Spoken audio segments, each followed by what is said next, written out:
சிம்பிளான egg rice செய்ய போகிறேன் நான். அதுக்கு கடுகு ஜீரகம் ரெண்டும் போட்டிருக்கேன். வெங்காயம் கருவேப்பிலை இருக்கு. இது நல்லா அப்படியே நல்லா வதங்கினதுக்கப்புறம் நான் காமிக்கிறேன். வெங்காயம் வதங்கிடுச்சு. கொஞ்சம் இஞ்சி பூண்டு பேஸ்ட் போட்டுக்கிறேன் 1 ஸ்பூன். வெங்காயத்துக்கு மட்டும் கொஞ்சமாக உப்பு போட்டுக்கிட்டு நான் 3 முட்டையை உடச்சி ஊற்றிக்கிறேன். 3 முட்டையை உடச்சி ஊற்றிட்டு எல்லாத்தையும் ஒன்றா கலந்து நல்லா ஃப்ரை பண்ணுவோம்.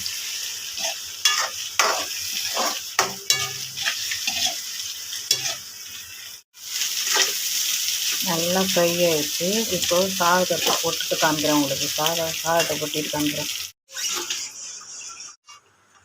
இப்போ வந்து சாதத்தை கொட்டிக்கிட்டேன். அப்படியே கொட்டி கிளற வேண்டியதான். இப்போ பாருங்கள், சிம்பிளான சாப்பாடு. இதில் வந்து நான் வந்து ஹக்கிமா பவுடர் ஒன்று வாங்கியிருக்கேன், அதை போட்டுக்கிறேன். சாப்பாடுக்கு தேவையான உப்பு. இப்போ பாருங்கள், சாப்பாடு கிளறிட்டேன். இதை போல் நீங்களும் செய்து பாருங்கள். செய்து பார்த்து லைக் பண்ணுங்கள், ஷேர் பண்ணுங்கள், சப்ஸ்கிரைப் பண்ணுங்கள். சூப்பராக இருக்குது, டேஸ்ட்டாக இருக்கும். உங்கள் பசங்களுக்கு ஸ்கூலுக்கு எடுத்துகிட்டு போகிறதுக்கெலாம்.